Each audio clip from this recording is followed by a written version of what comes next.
जय हिंद, जय भारत दोस्तों। मध्यकाल में दिल्ली की गद्दी पर बैठने वाले वंशों का नाम, क्रम और उनका कालक्रम एक सूत्र के माध्यम से हम हमेशा याद कराते हैं।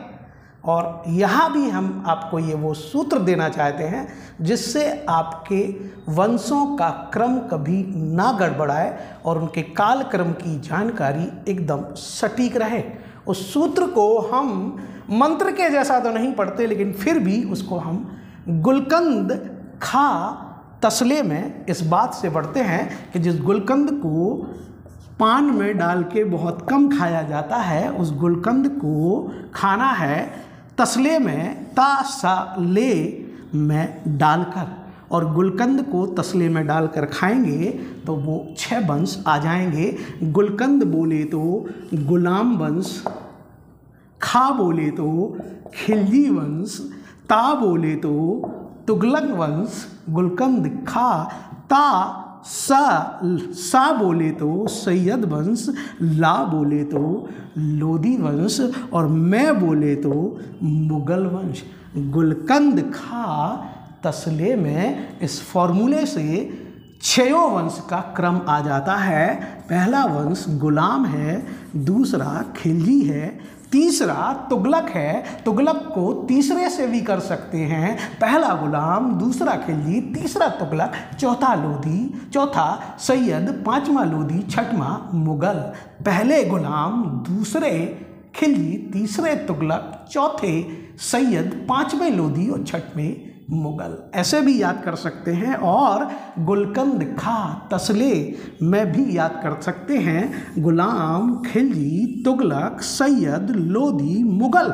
जो गुलाम बैठे थे 1206 से 1290 तक ऐबक के द्वारा शुरू किया गया और बलबन के वंशजों तक चलने वाला गुलाम वंश, फिर कहते हैं जलालुद्दीन खिलजी के द्वारा शुरू किया, अलाउद्दीन खिलजी ने जिसे शीर्ष पर पहुंचाया, वो खिलजी वंश जो दिल्ली सल्तनत का सबसे कम समय तक शासन करने वाला वंश है। और ये MPPSC प्रीलिम्स 2017 का प्रश्न था। 2017 का प्रश्न कि दिल्ली सल्तनत में सबसे कम समय तक शासन करने वाले वंश का नाम क्या है, तो वो वंश है खिलजी। फिर तीसरा तुगलक वंश जो 1320 से 1414 तक सर्वाधिक लंबे समय तक शासन करने वाला वंश है। आगे के एग्जाम में ये भी पूछा जा सकता है कि दिल्ली सल्तनत में सर्वाधिक लंबे समय तक शासन करने वाला वंश कौन सा है, तो वो वंश है तुगलक वंश, जिसमें गयासुद्दीन तुगलक और मोहम्मद बिन तुगलक जैसे शासक हुए। फिर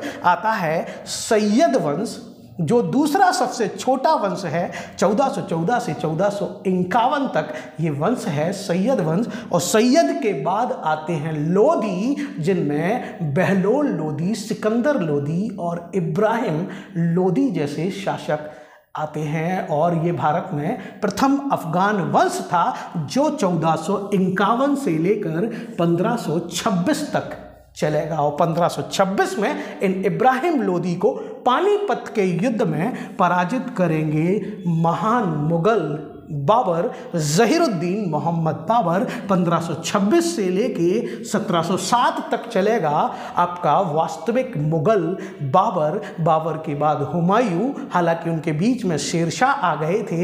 हुमायूं के बाद शेरशाह और शेरशाह के बाद फिर से गद्दी पर आए थे हुमायूं। फिर बैठे थे अकबर। अकबर के बाद आपके जहांगीर, शाहजहां और औरंगजेब। 1707 तक ये वास्तविक मुगल, और 1707 से हम 1857 तक पढ़ते हैं उत्तर मुगल बादशाह, और उन्हें मॉडर्न हिस्ट्री में पढ़ा जाता है। तो इस तरह पूरे दिल्ली सल्तनत में या दिल्ली की गद्दी पर बैठने वाले वंशों का क्रम है। हालांकि दिल्ली सल्तनत अलग है और मुगल महान वंश के रूप में अलग है, लेकिन दिल्ली में राज करने वाले मुस्लिम वंशों का क्रम इसी तरीके से हम पढ़ेंगे। गुलकंद खा ता सा ले मैं, गुलाम, खिलजी, तुगलक, सैयद, लोधी, मुगल। दोस्तों, इसी तरीके से अगर आप बार बार याद करेंगे या उसकी रिहर्सल करेंगे तो कभी भी क्रम गड़बड़ नहीं होगा। जय हिंद, जय भारत दोस्तों।